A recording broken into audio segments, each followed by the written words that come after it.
Gara kona jala la kera re na fudu di badi si fumarata taye. Robo besa yo mele na sa wala bade namu ko ni fabu kanasa.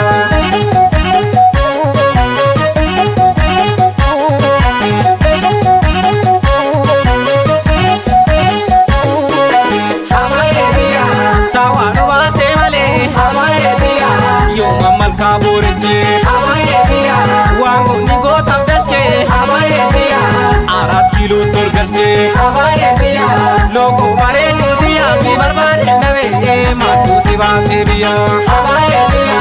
logo mare tu dia si barbare nave matu si base biya.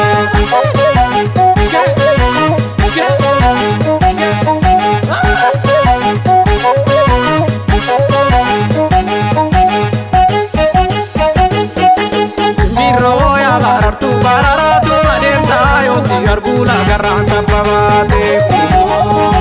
kallo to ya marartu na wajin badakate awanu fi onu ganti yatate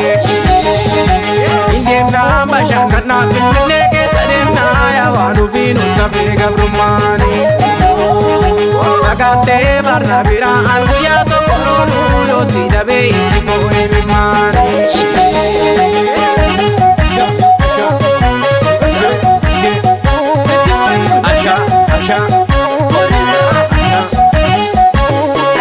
Lako sawama sateti rasa gali salalende ma biyata de bagari ila surashi ila dumashi adani banu kana laga mubate kayo na yo ta tuluta e mulate ila dumashi ila surashi sha sha sha sha sha sha sha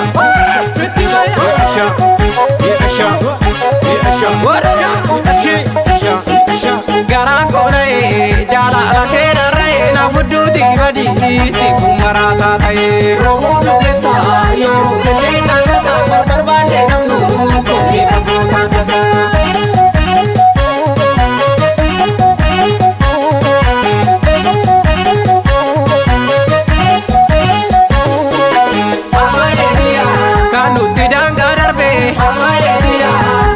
Demi daka hamaye dia nura timbe kurmi hamaye dia sifan jira maka hamaye dia loko bare kutia si barbare nabe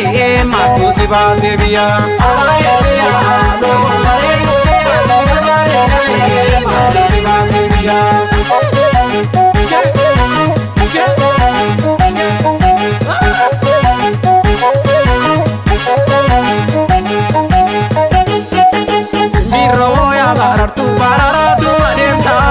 Argula garanta pavate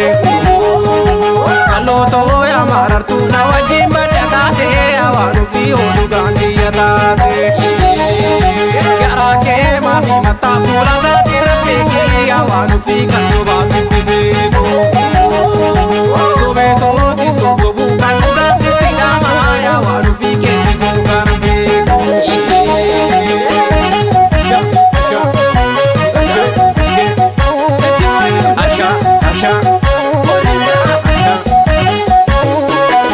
ko sawama sateti rasa gali salalende ma biyata de bagari ila surashi ila dumashi kapsora yo ta dalota satif gae maluti dama malka tullu tulbae ila dumashi ila surashi ila sha sha sha sha sha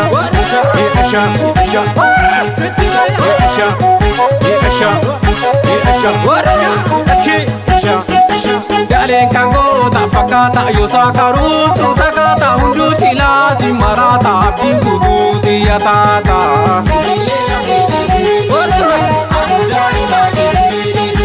Quran bene argera barriya ma sundar bera mamna tilata galotu waraka desi jedetu